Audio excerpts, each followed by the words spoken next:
Thank you, Mr. Speaker. I would like to remind the House that in 1989, Mr. Speaker, and I was just 3 years old then, in 1989, a lady called Wangari Mathai actually stood up and fought.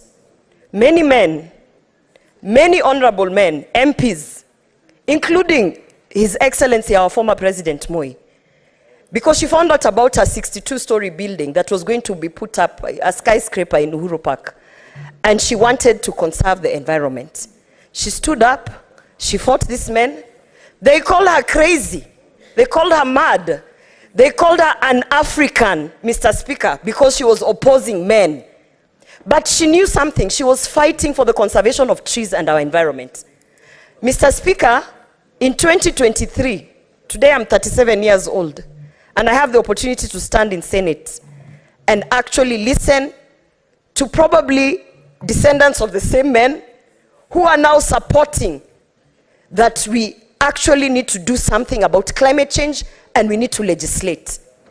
Mr. Speaker, I want to say, let this be a lesson to the men and the women who are in this house, to our leaders, that sometimes women who stand up in different places, leaders, fighting for a cause, might actually be onto something, Mr. Speaker.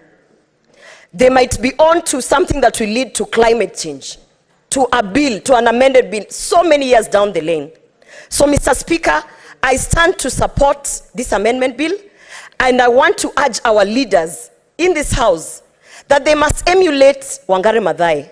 They must stand up and take, we don't need to legislate good behavior. They must stand up, sensitize their communities on what carbon credits means, sensitize their communities on what it means to actually benefit in this amended bill. You don't need to legislate good behavior, Mr. Speaker. We just need to inculcate the culture of understanding that even the women in leadership might be onto something. Just like Wangari Mathai was called crazy and mad, and today we are in this house legislating on the roots of the seed that she planted, Mr. Speaker. So I stand to support this bill, and I want to say that as we are legislating whatever, let us not forget that it is that crazy, mad woman called Wangari Mathai who got us to where we are today. Thank you, Mr. Speaker.